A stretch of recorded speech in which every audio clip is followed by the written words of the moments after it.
Good morning friends, to the point में आप सभी का स्वागत है। आज के वीडियो में हम मनी मार्केट के एक सेगमेंट कॉल मनी मार्केट को डिस्कस करेंगे, जिसको बैंक्स यूज़ करती है ओवरनाइट बोरोइंग के लिए। स्टार्ट करते हैं कॉल मनी मार्केट के इंट्रोडक्शन से। According to RBI, the money market is centre for dealing mainly of short character in monetary assets.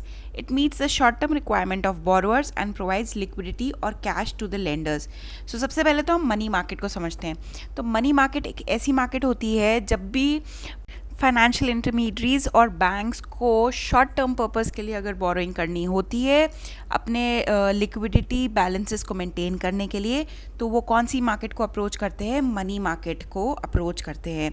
और मनी मार्केट का ही एक पार्ट है कॉल मनी मार्केट, जहाँ पे अगर बैंक्स को ओवरनाइट पर्पस मतलब एक दिन के लिए या 24 घंटे के लिए अगर मनी चाहिए तो वो कौन सी मार्केट में जाएंगे? कॉल मनी मार्केट में।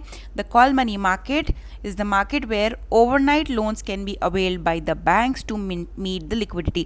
So banks को बहुत सारे ratios maintain करने होते हैं, जैसे CRR और SLR।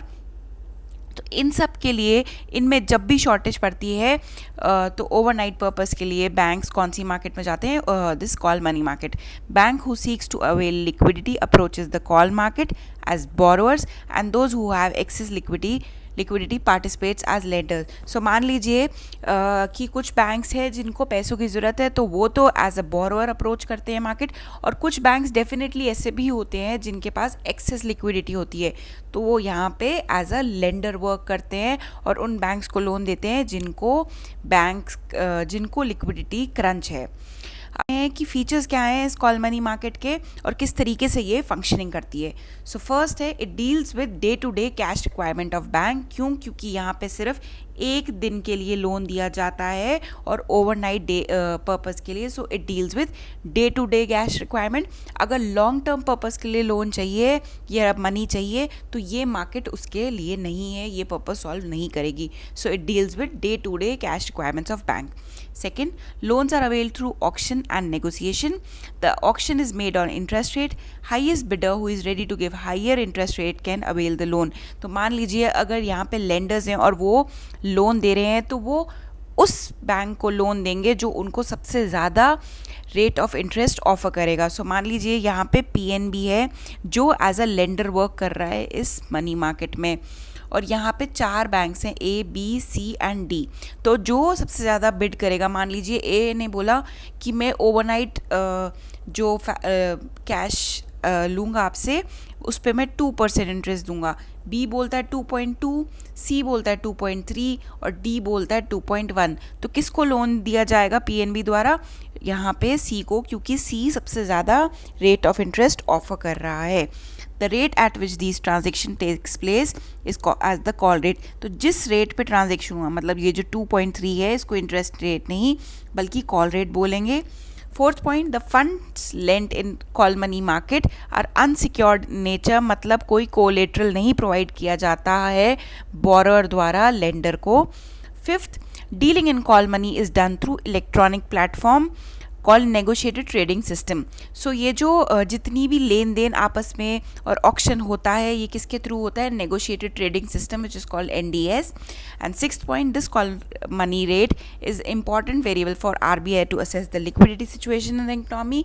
और वो ये कैसे पता लगाती है, आइए इसको समझते हैं। मान लीजिए यहाँ पे वही PNB है जो कि एज अ लेंडर वर्क कर रहा है इस कॉल मनी मार्केट में, और यहाँ पे 4 बैंक्स हैं। अगर तो बहुत ज़्यादा लिक्विडिटी की ज़रूरत है इन बैंक्स को, तो हर बैंक कोशिश करेगा कि हाई से हाई इंटरेस्ट रेट ऑफर करके वो लोन ले ले, क्योंकि PNB के पास जो लेंडिंग के लिए मनी है वो लिमिटेड होगा, और यहाँ पे 4 बोरोअर्स हैं जो इस मनी को लेने के लिए तैयार है। या मान लीजिए कंपटीशन में 2 और खड़े हो गए, E और F। तो इससे क्या RBI को समझ आ रही है कि पहले तो 4 को ही ज़रूरत थी, अब 2 और जुड़ गए, मतलब मार्केट में लिक्विडिटी नहीं है, पैसे नहीं है, तभी तो E और F बैंक भी कॉल मनी मार्केट को अप्रोच कर रहा है।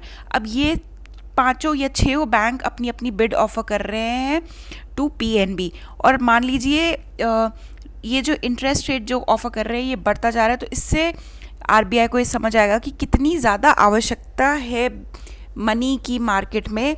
तो इससे ये असेस करते हैं कि क्या लिक्विडिटी सिचुएशन है। अगर तो बहुत ज़्यादा इंटरेस्ट रेट ऑफर कर रहे हैं या ज़्यादा से ज़्यादा बैंक्स मार्केट में आते जा रहे हैं, तो आरबीआई को समझ आएगा कि मार्केट में पैसे नहीं हैं, तभी ये बैंक्स कॉल मनी मार्केट को अप्रोच कर रहे हैं। और इसके ऑपोजिट अगर ऐसा है कि कुछ एक दो बैंक्स ही पार्टिसिपेट कर रहे हैं कॉल मनी मार्केट में, तो आरबीआई को सिचुएशन समझ आ जाती है कि there is sufficient money in the economy, जितना पैसे चाहिए उतने अवेलेबल हैं और तभी बैंक्स को ज़रूरत नहीं पड़ रही है और वो कॉल मनी मार्केट को अप्रोच नहीं कर रहे हैं। सो ये बहुत ही अच्छा तरीका होता है आरबीआई के पास असेस करने का liquidity situation of the economy. Last slide में देख लेते हैं कि कौन कौन पार्टिसिपेट कर सकता है कॉल मनी मार्केट में as a borrower and lender. So first हो गए हमारे शेड्यूल कमर्शियल बैंक्स, फिर payments bank, small finance bank, regional rural bank, state cooperative, district central cooperative and urban cooperative banks. So in total we can say cooperative banks. तो ये जो category है banks की, ये पार्टिसिपेट कर सकती है बोथ एज अ लेंडर, मतलब ये उधार दे भी सकते हैं और उधार ले भी सकते हैं। सो फ्रेंड्स, जो बेसिक फीचर्स थे कॉल मनी मार्केट के हमने डिस्कस कर लिए हैं। कॉल मनी मार्केट क्या होती है, इसमें कौन पार्टिसिपेट कर सकता है और ये कैसे फंक्शन करती है।